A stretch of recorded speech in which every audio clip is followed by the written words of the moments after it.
One secret can shatter everything, and it's about to surface. Welcome to Shadow Deduction. I am your host, Cluecraft. Let me know where you're joining from in the comments. Your messages make this journey unforgettable. Now, the story unfolds. It was one of those English evenings which appear, to the foreign eye, to have been arranged by a committee for the express purpose of encouraging secrets. The rain did not fall with honesty, but whispered itself against the long windows.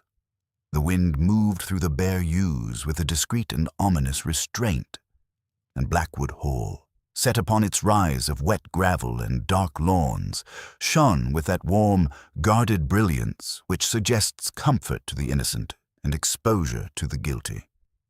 Within, the house was all candlelight and polished surfaces. Silver caught the glow and returned it soberly. The portraits of severe Blackwoods, dead these 100 years and more, looked down upon the assembled company with thin approval. A fire, broad and dignified, burned in the drawing-room, before which 8 people had gathered after dinner. 8 people whose names by the following afternoon would be linked inseparably with scandal, suspicion, and death. The occasion had been described by their host as informal. This was not true.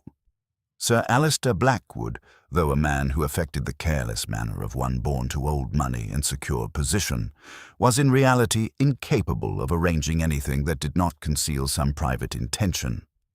He was a tall man of 60, spare in build, smooth in speech, and still possessed of a military straightness that gave distinction to even his silences.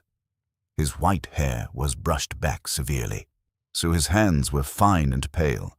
His eyes, grey and reflective, had the curious quality of seeming kind while calculating. "Port, Lady Margaret?" he asked. His wife, seated upright upon a brocade sofa, inclined her head without looking at him. Lady Margaret Blackwood was 10 years younger than her husband, and of that cold, preserved beauty which survives youth by sacrificing warmth. Diamonds glittered at her throat. She had spoken little during dinner, but there was about her tonight an alertness too exact to be called ease. Near the fireplace stood Vivian March, Sir Alister's secretary, a neat young man with fair hair, rimless spectacles, and an expression of permanent conscientiousness. He handled papers as though they were sacred objects, and people as though they might at any moment require categorizing. And at the small inlaid table by the lamp sat Miss Lydia Vale, companion to Lady Margaret. She was a dark, self-contained woman of perhaps 35, with an intelligent face and the curious habit of watching the room from beneath lowered lashes, as if she listened not only to what was said, but to what each word concealed. Dr. Julian Harcourt, elegant, iron-grey, and just sufficiently handsome to be distrusted by men and forgiven by women, leaned one elbow upon the mantel. He had been Sir Alister's intimate friend for many years. He smiled easily, but his smile never quite dispersed the impression that he lived behind it. Then there was Miss Clara Ashby, Sir Alister's niece, whose youth sat uneasily upon her tonight. She was pretty in a candid English fashion, with wide eyes that ought to have suggested innocence, but now suggested only fear. Close beside her hovered Captain Stephen Ashby, her brother, bronzed, restless, and a little too ready with charm. It was known that Stephen had debts. It was also known that Sir Alister had grown tired of paying them.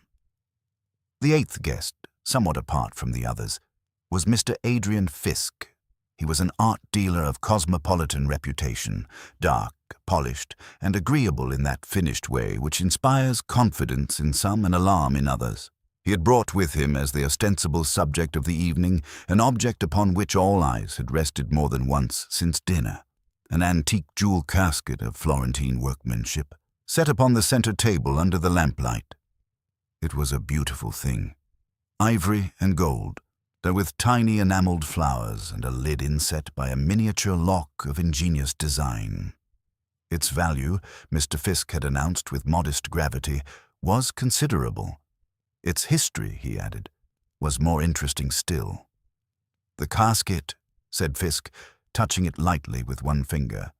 belonged for a time to the Contessa di Rossano. Family legend asserts that she kept in it letters dangerous enough to ruin 3 noble houses and 1 cardinal. Delightful, said Dr. Harcourt. I find, said Lady Margaret in her cool voice, that legends improve steadily with age. Sir Alister gave a brief laugh. And secrets, my dear, increase in value. Something in the tone, perhaps, caused Clara Ashby to glance suddenly at him. Stephen, who had been pouring himself port, spilled a drop upon his cuff and swore under his breath. Mr. Fiske continued smoothly, "And I mention the tale only because it amuses collectors to imagine they purchase not merely an object, but the shadow of all that has passed around it." "And does it contain anything at present?" asked Lydia Vale. Fiske smiled. "Nothing. At least, nothing that would interest the law." Dr. Harcourt laughed. Sir Alister did not. The butler entered then, a grave man named Wilkes, whose face suggested that he had seen human folly in many forms and found all of them untidy. "Coffee is served in the library, Sir Alister." "In a moment," said Blackwood. "Leave us." Wilkes withdrew. Outside, the wind pressed once against the long windows and passed on. Inside, an odd pause had fallen. It was not silence exactly, but one of those subtle hesitations in which each person waits, though none would admit to waiting, for something particular to be said. Sir Alister turned from the fire and looked at his guests one by one. "I asked you all here tonight," he said, "because there are matters that can no longer remain deferred." Stephen Ashby straightened. Clara gave a faint, involuntary sound. Lady Margaret's hand tightened for just an instant on the stem of her glass. "My dear Alister," said Dr. Harcourt lightly, "you assume the tone of a judge passing sentence." "Perhaps," said Sir Alister. "It is time sentences were passed." He crossed to the writing desk near the window, opened it with a small key from his waistcoat pocket, and drew out a sealed envelope. It was thick, cream-colored, and addressed in his own hand. He held it up between finger and thumb. "This," he said, "it contains information which will considerably alter the expectations of certain persons in this room." No one spoke. "It also contains," he went on, "the proof of a deception that has endured in this house for nearly 20 years. This time the reaction was unmistakable. Lady Margaret rose to her feet. "Alister." Her voice had changed. It was still controlled, but one heard beneath it the first crack in ice over deep water. "Yes," said Sir Alister, looking at her steadily. "I think we have all been patient long enough." Stephen took a step forward. "If this is another lecture on money—" "It is not," Clara whispered. "Uncle, please." Sir Alister ignored them both. His gaze had shifted to Vivian March, and the secretary, for the first time that evening, lost the shelter of his professional composure. "I had intended," said Sir Alister, "to make a formal statement after coffee. But perhaps candour is best served without delay. Mr. March, you will please witness that this envelope remains in my possession until I open it." "Yes, Sir Alister. And if anything should happen to me before I do so—" He smiled then, a most disagreeable smile, thin as a knife edge. "I think several people here would have reason to regret it." The words fell into the room like stones into a still pond. Ripples of expression moved outward from face to face. Resentment, alarm, calculation, and in one case, Poirot would later say this, something very like hatred. Dr. Harcourt set down his cup with deliberate care. "Really, my dear fellow, this is melodrama." "No," said Sir Alister, "merely precaution." Lydia Vale spoke for the first time in several minutes. "You seem to expect danger." Sir Alister turned the envelope over in his hands. "My dear Miss Vale, when truth has been expensive enough, one must assume that someone may wish to keep the account from being settled." At that instant, the lights went out. There was no theatrical flicker, no warning dimness. One moment Blackwood Hall glowed with firelight and lamplight and reflected gold. The next, it was struck blind. Clara cried out. Somewhere a chair scraped violently backward. From the passage came the muffled exclamation of a servant. Then, in the darkness, a sound. Not loud, not dramatic. A dull, intimate noise, as of a heavy object falling against wood. Lady Margaret spoke sharply. "Alistair?" No answer. Another second passed. Then Stephen's voice, unsteady now. "Where's the door?" "Damn it.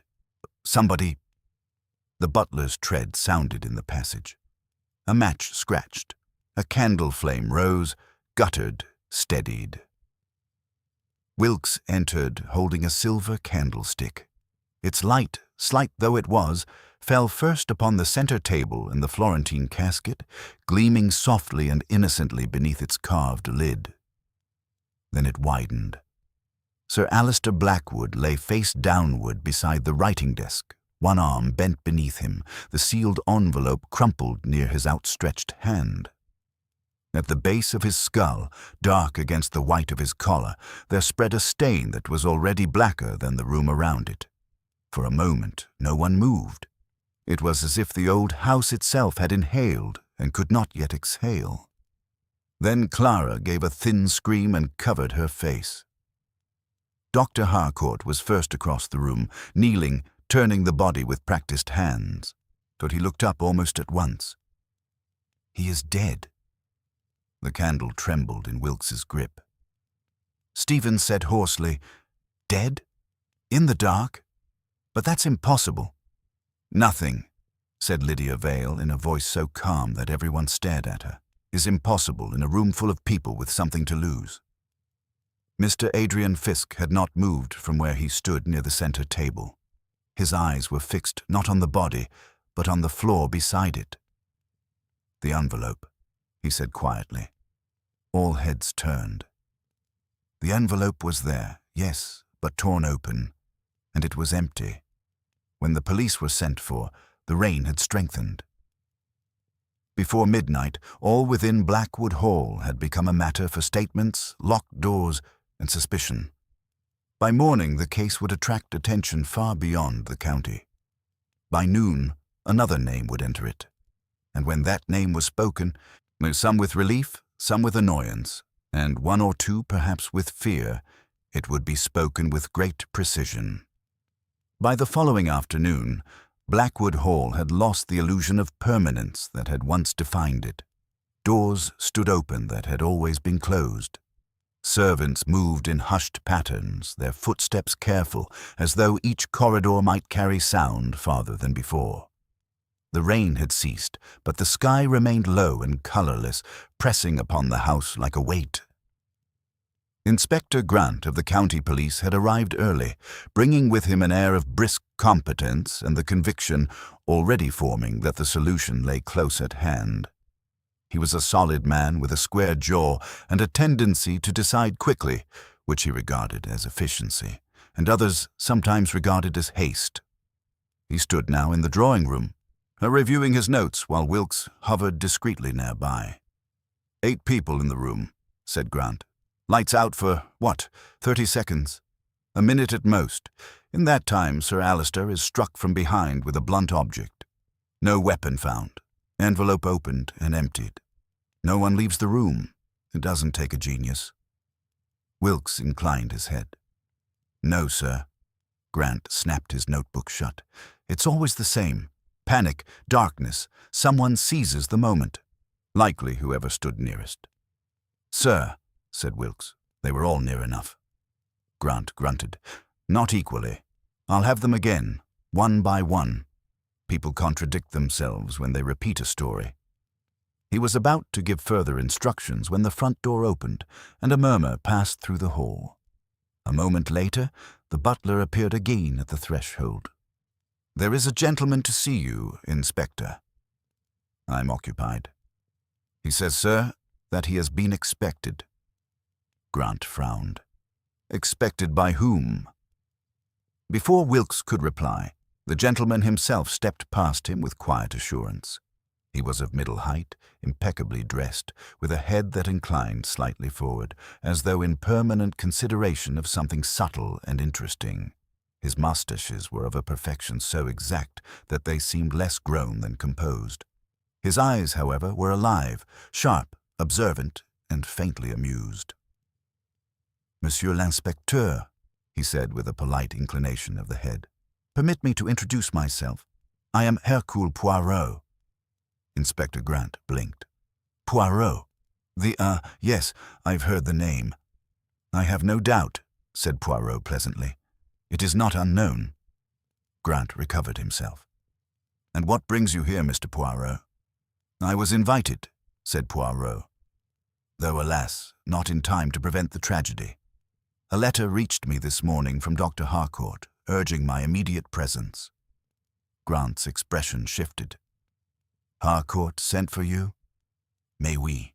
He was most insistent that there were elements in this affair which would interest me particularly."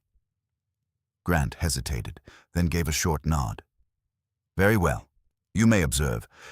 But I'm in charge here." Poirot spread his hands delicately, but naturally. "You are the authority. I'm merely a student of human nature." There was something in the way he said it that caused Grant, despite himself, to glance more closely at him. Dr. Harcourt entered at that moment. "Ah, Poirot, you came quickly." "I regret that I did not come sooner," said Poirot. "But perhaps it is not yet too late to bring order out of disorder." Harcourt gave a faint, tired smile. "Order would be welcome." Poirot's gaze moved slowly around the room.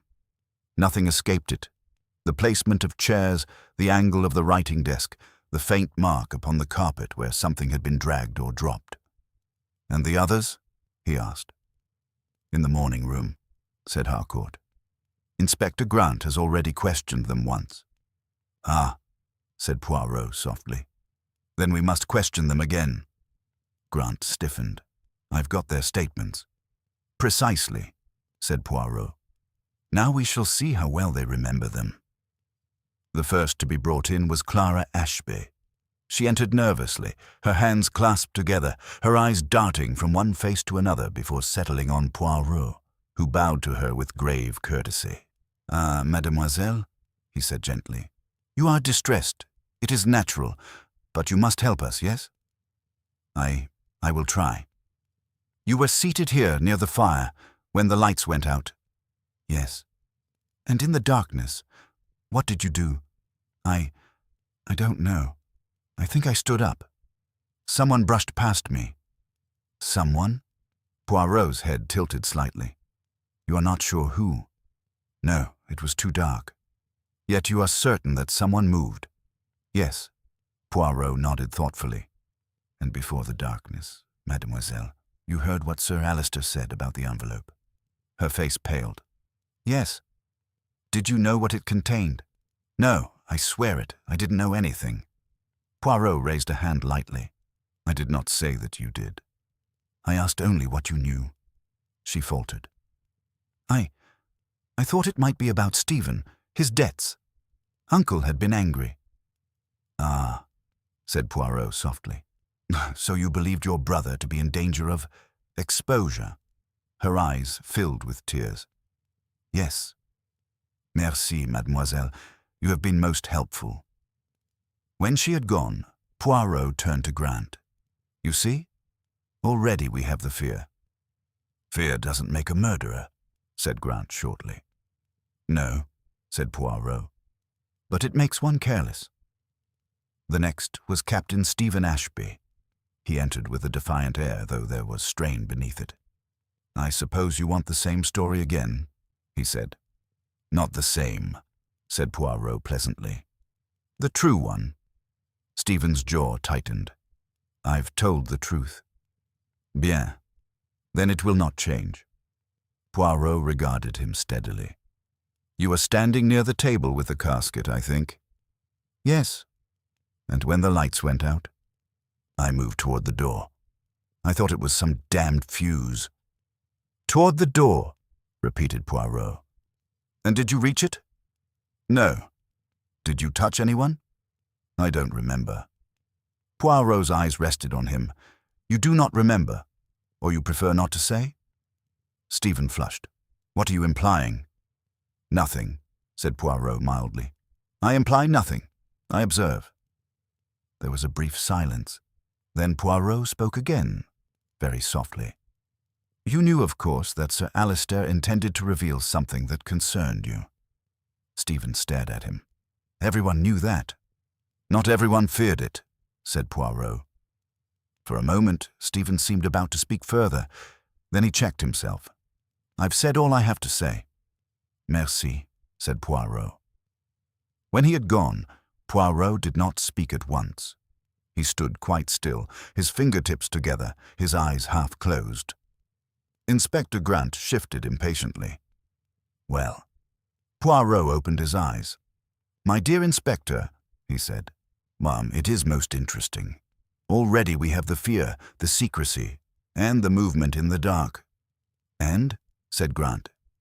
And, said Poirot quietly, we have something else. What's that?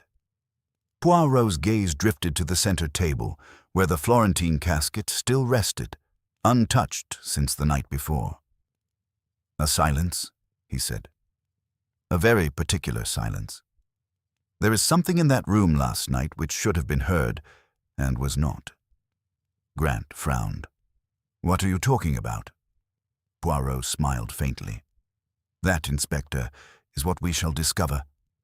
Inspector Grant followed Poirot's gaze to the Florentine casket, his brow furrowing. If you mean the thing was stolen and replaced, we've already checked, he said. Nothing missing from the room except whatever was in that envelope. Poirot did not immediately reply. He moved toward the center table with small, precise steps, as though approaching not an object, but an idea. He bent slightly, examining the casket without touching it. You have opened this since last night? He asked. No, it was empty, as Mr. Fisk said. No point disturbing it. On the contrary, murmured Poirot. There is always the point of disturbing what appears undisturbed. He took out a fine handkerchief and, with great delicacy, lifted the lid. Inside, as promised, there was nothing, no velvet lining, no hidden compartment visible at first glance. Only the pale interior, faintly worn at the edges. Poirot leaned closer.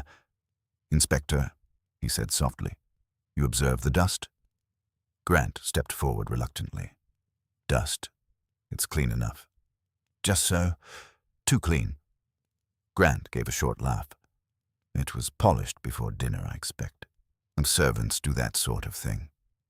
Poirot straightened. Perhaps. And yet objects that travel, objects that are handled, bought, sold, they carry with them the small traces of their journey. Here, there is none. It is as though this casket has been waiting, not arriving. Grant shrugged. You're reading too much into it. Am I? Said Poirot mildly. He closed the lid again and turned away. Let us continue, he said. Who is next? Lady Margaret Blackwood. There was a slight pause before she entered. When she did, she carried herself with perfect composure, though her eyes were sharper now, her movements more deliberate. Grief, if she felt it, had arranged itself into something controlled and watchful. Monsieur Poirot, she said, I understand you have been consulted. I have the honor to assist, said Poirot, bowing. And she seated herself without invitation. I've already told Inspector Grant everything of importance. Doubtless, said Poirot, but importance is sometimes a matter of arrangement. Her lips curved faintly. Then arrange as you please. Poirot regarded her steadily. You were seated upon the sofa, he said, to the left of your husband. Yes. And when the lights failed, I remained where I was. Ah, you did not rise? You did not move? No. Poirot's head inclined slightly. That is most interesting. In what way? Because, madame, nearly everyone else did. She met his gaze without flinching. I do not start at shadows. No, said Poirot softly. You do not. There was a brief silence. Tell me, Poirot continued, were you aware of the contents of the envelope? No. Did you suspect? Her eyes flickered, just for a moment. My husband was fond of dramatics. I assumed it concerned his will. Ah, and that would concern you, certainly. I am his wife, she said coolly. It is natural. Mais oui. And yet, madame, when he spoke, you said only one word. She stiffened slightly. Did I? Yes, you said, Alistair. Nothing more. Not, what is this? Not explain yourself. Only his name. And that is significant. It suggests, said Poirot gently, that you already knew what he intended to reveal. For the first time, something like anger showed through her composure. That is absurd. Is it? Poirot's voice remained mild. Then you will have no objection to my asking. What deception had endured in this house for 20 years? Her gaze hardened. I have nothing to add. Poirot held her eyes for a moment longer, then inclined his head. Merci, to madame. When she had gone, Inspector Grant let out a breath. Well, she's a cool one. Poirot nodded. Ice, my friend, is very strong, until it cracks. Do you think she did it? Poirot smiled faintly. I think, Inspector, that she is a woman who has lived with a secret for a long time. Such people do not act without reason. Everyone here had a reason, said Grant. That's the trouble. Just so, said Poirot. That is why we must look not for the reason, but for the necessity. Grant frowned. What's the difference? Poirot clasped his hands. The reason is what one desires, he said. The necessity is what one cannot avoid.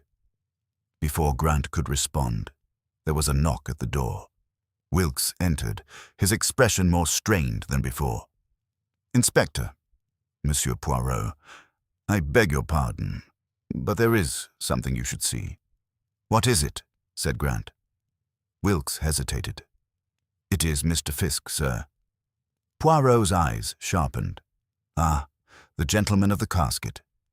Yes, sir, he is in the library. And what is the matter with him?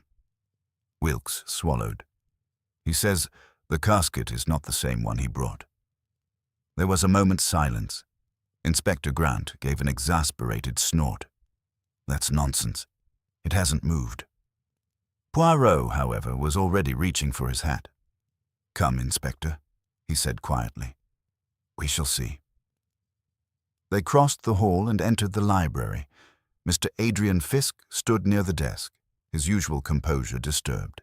In his hands, he held a small object, something metallic, intricate. This, he said as they approached, is the key to the casket I brought last night. Poirot took it, examining it with interest. And it does not fit? He asked. No, said Fisk. Not any more. Inspector Grant frowned. What do you mean, not any more? Fisk met his eyes. I mean, he said carefully, that sometime between last night and this morning, the casket in that room was exchanged. Poirot's gaze did not leave the key. Ah, he murmured. Then at last, we have not only what was taken, he looked up, his eyes bright now with quiet intensity, but what was replaced. Inspector Grant stared at Fisk, then gave a short, incredulous laugh. Exchanged? That's ridiculous. No one's been in or out of that room since this morning without my knowledge. Fisk did not return the laugh. Nevertheless, Inspector, the casket is not mine. I would stake my reputation upon it. Poirot turned the small key over in his fingers, studying its delicate teeth. You are certain, Monsieur Fisk, that this is the only key? Quite certain. The lock is of a particular Florentine design, unique to that piece. I had it examined before acquiring it. And you yourself locked the casket last night? Yes. Poirot nodded slowly. And this morning, when you attempted to open it, it would not admit the key. Inspector Grant folded his arms. Or you've made a mistake. These antiques all look alike. Fisk's voice sharpened slightly.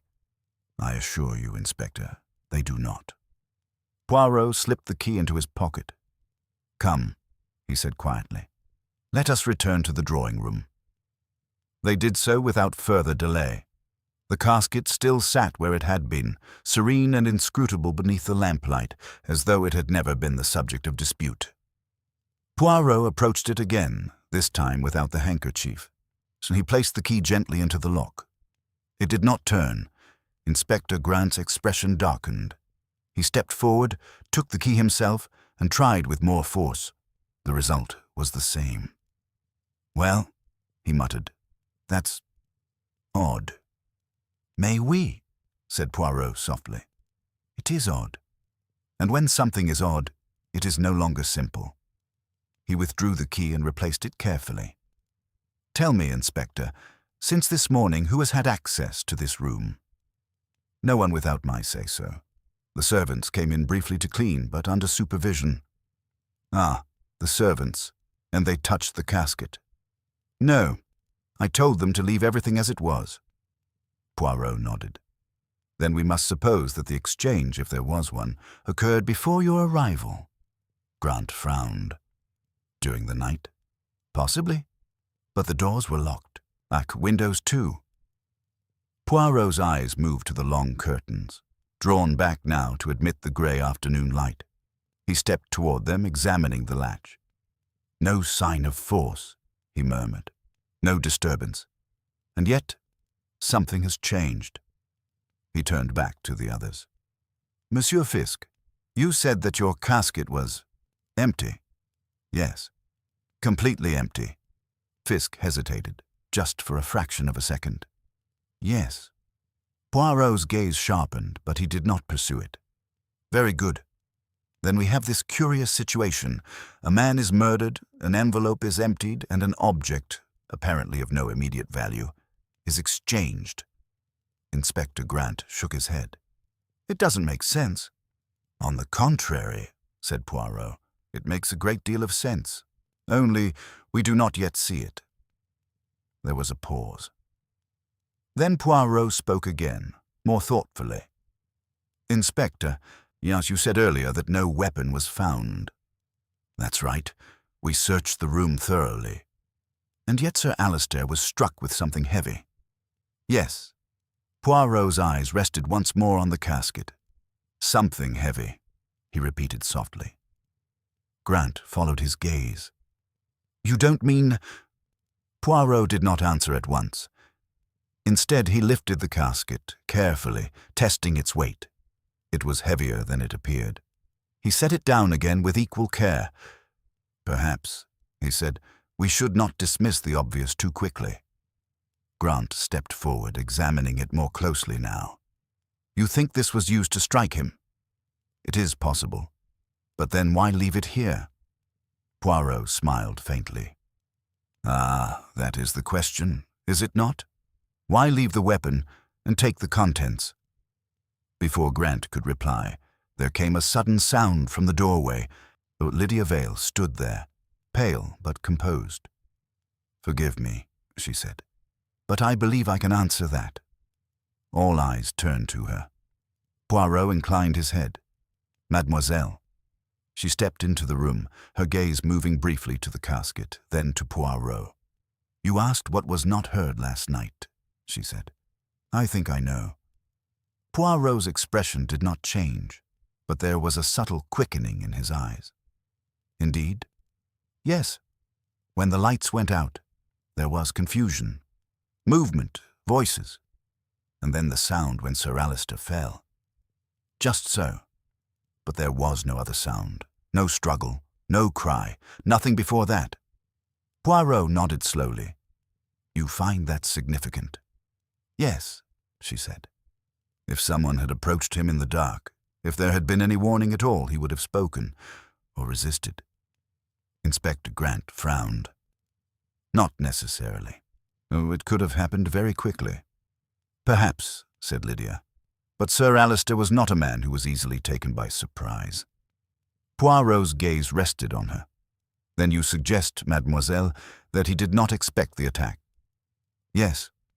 Which means, said Poirot softly, that he trusted the person who came near him.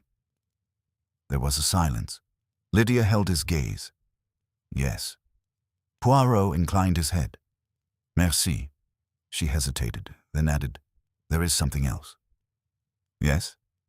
I saw someone move toward him just before the lights went out. Inspector Grant straightened. You didn't say that before. I wasn't sure, she said. It was only a moment. Who was it? Lydia's eyes flickered just briefly. I think it was Mr. March. There was a sharp intake of breath from behind them. Vivian March stood in the doorway, his face drained of color. That's not true, he said. The words seemed to hang in the air longer than they should have, as though the room itself resisted accepting them. Vivian March took a step forward, his usual neat composure fractured. His hands, which were ordinarily so steady, trembled faintly at his sides. That is not true, he repeated more firmly now. I did not go near Sir Alistair. Inspector Grant seized at once upon the tension. Then perhaps you'll explain where you did go, he said sharply. March swallowed. I remained where I was, by the mantel. Poirot turned his head slightly, regarding him with quiet interest. Ah, he said. But a moment ago, Captain Ashby told us that he moved toward the door, and Mademoiselle Vale says that she saw someone move toward Sir Alistair. March's eyes flickered. Ah, she is mistaken. Lydia did not raise her voice. I'm not. It was dark, March insisted. You could not have seen clearly. No, she said calmly. Not clearly, but I saw enough. Inspector Grant stepped forward. This is exactly what I've been waiting for. Contradictions. Now we're getting somewhere. Poirot raised a hand gently. Patience, Inspector. Let us not hurry the truth. It has a way of withdrawing when chased. Grant made an impatient sound but said nothing. Poirot turned back to March. Monsieur, you are the secretary to Sir Alistair. You knew his affairs, his habits, his confidences? Yes. And this envelope? Did you prepare it? March hesitated, then nodded. I sealed it at his instruction. Without knowing its contents? Yes. Poirot's eyes rested on him. You are a very loyal servant. I do my duty, said March stiffly. Just so. And yet loyalty sometimes places one in delicate positions. March said nothing. Poirot continued, his tone still mild. When Sir Alistair spoke last night, you understood, I think, that whatever was in that envelope might affect you personally. March looked up sharply. That's absurd. Is it? You were in his confidence. If there was a deception in this house for 20 years, you must have known of it, or at least suspected. March's face flushed. I knew nothing of any deception. Nothing at all. Nothing. Poirot held his gaze for a long moment, then inclined his head. Bien. Then we shall accept that, for the moment. Inspector Grant was less patient. You expect me to believe you stood still in the dark while someone was murdered 2 steps away? I didn't know what was happening. And the envelope, Grant pressed. Did you touch it? No, Grant snorted. Convenient. Poirot intervened softly. Inspector, let us not forget. There were 7 other pairs of hands in that room. 6, said Grant grimly. One of them belongs to the victim. Ah, yes, said Poirot. And yet even the dead may tell us something, if we listen correctly. He turned again to March. One last question, monsieur. When you sealed the envelope, did Sir Alistair appear anxious? March hesitated. Yes, he said at last. More than usual. In what way? He was precise. Very precise. He dictated the wording himself, checked it twice, and then insisted I leave him alone afterward. And did he? Yes. Poirot nodded slowly. Merci. March exhaled, as though the air had been held too long in his chest. Inspector Grant gestured toward the door. You may go, but don't leave the house." When March had gone, Grant turned immediately to Poirot. "Well, you heard her. He was moving toward Blackwood just before the lights went out. That's as good as a confession." Poirot shook his head gently. No, my friend. That is as good as a suspicion. Confession is another matter entirely." He had opportunity. So did they all. He had motive. Poirot's eyes gleamed faintly. "Ah, now that is interesting. What motive precisely?" Grant hesitated. Well, he knew about the envelope. If it contained something damaging, then he might wish to prevent its revelation, said Poirot. "Yes, that is reasonable." He paused. "But is it necessary?" Grant frowned. "You and your distinctions again." Poirot smiled. "They are everything." He moved slowly across the room, his gaze drifting once more to the casket. "There is something here," he said softly, "which does not agree with the simple explanation." Grant crossed his arms. "Such as?" Poirot tapped lightly on the table beside the casket. "This object is exchanged. The envelope is emptied. A man is struck down without warning, and in the darkness there is movement, yes, but no confusion of purpose." Grant stared at him. "What does that mean?" "It means," said Poirot, "that the person who acted knew exactly what they intended to do."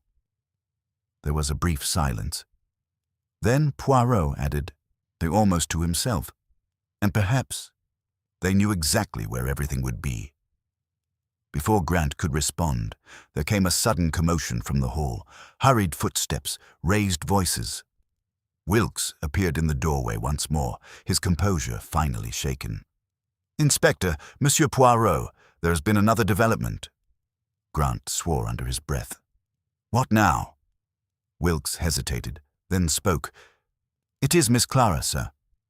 Poirot's head lifted sharply. "Mademoiselle Ashby." "Yes, sir. She has collapsed in her room." "Collapsed?" said Grant. "From what?" Wilkes' voice dropped. "The doctor says it may be poison." A stillness fell over the room, heavier than before. Poirot did not move at once. His eyes had narrowed slightly, and there was now in them not only interest, but certainty. "Ah," he said quietly. Inspector Grant turned to him. "What is it?" Poirot's voice was very soft. "The game," he said, "has advanced." The atmosphere in Blackwood Hall that evening was unlike anything it had known before. Not the shock of the previous night, nor the tense speculation of the morning, but something quieter, heavier, as though the house itself waited for a verdict it could not influence. Miss Clara Ashby had not died. That Poirot had learned with visible relief, though her condition remained precarious. The poison, administered in a small quantity, had been sufficient to render her unconscious, but not to kill. Dr. Harcourt had acted swiftly. "A mistake," Inspector Grant had said grimly, "or a warning." Poirot, however, had said nothing. Now, as the evening gathered, all were summoned once more to the drawing-room. The same room, the same arrangement of chairs, and the same watchful portraits upon the walls. But nothing else was the same. Lady Margaret sat very still, her hands folded. Stephen Ashby stood by the fire, restless but subdued. Vivian March kept to the shadows near the desk, his face pale, his composure strained. Lydia Vale sat quietly, her eyes attentive, observing everything. Mr. Adrian Fisk stood apart, as he had the night before, though now his calm carried a sharper edge. Inspector Grant stood near the mantel, arms crossed, prepared, at last, to see the matter concluded. And in the center of the room, before the table where the Florentine casket rested, stood Hercule Poirot. He waited until all were silent. "Mesdames et messieurs," he began gently, "we are met once more in this room where tragedy first revealed itself. But tonight, we shall replace confusion with clarity." No one spoke. Poirot's gaze moved from face to face. A man is dead. Another has nearly followed him. An object has been exchanged, and at the heart of it all, there is a secret. He paused. A secret of 20 years. Lady Margaret's eyes flickered, but she said nothing. Poirot continued. Last night, Sir Alistair Blackwood declared his intention to reveal this secret. Within moments, he was struck down. The envelope he held, empty. Its contents, gone. He turned slightly, indicating the casket. And yet, that was not the only thing that changed. Inspector Grant shifted. We know about the casket. Do we? Said Poirot softly. Or do we only know that it was different? He lifted the casket gently and set it down again. This object, you see, was not merely exchanged, and it was substituted with great care by someone who understood that its presence would distract us. Distract us from what? Said Grant. Poirot smiled faintly.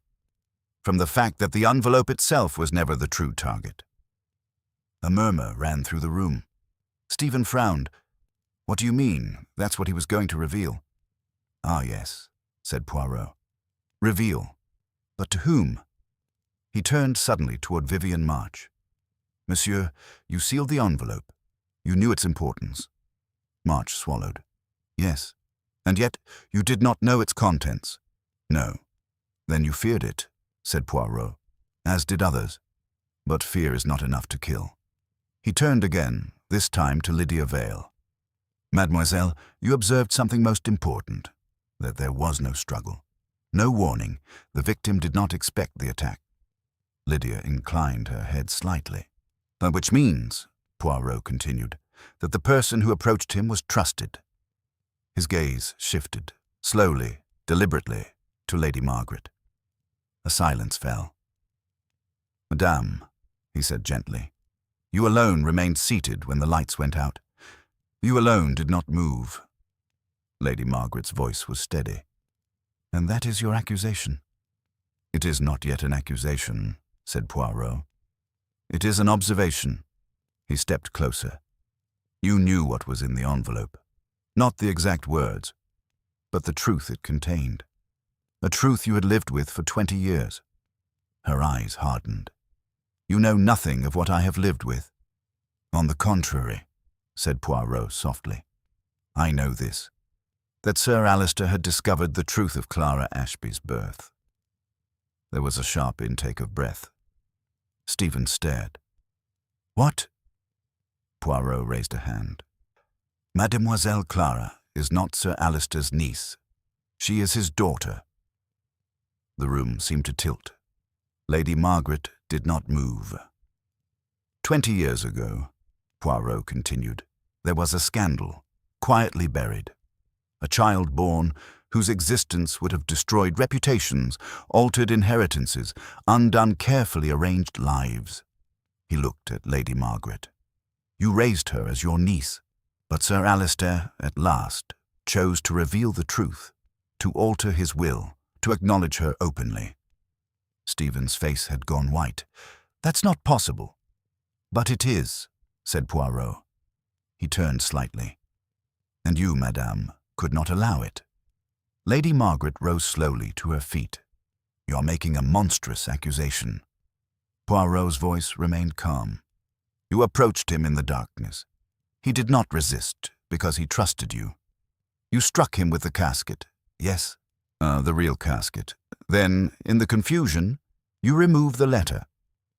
Inspector Grant stepped forward. And the switch? The casket? Poirot inclined his head. Prepared in advance, a duplicate, less precise, less worn. Placed later when opportunity allowed. The original, taken away along with the truth it concealed. Fisk spoke sharply. Then my casket was used, said Poirot quietly, as both weapon and disguise. There was silence. Then Poirot spoke again, more softly. And Mademoiselle Clara, she began to suspect. Perhaps she remembered something. Perhaps she found something, so she too was silenced. Lady Margaret's composure broke just for an instant.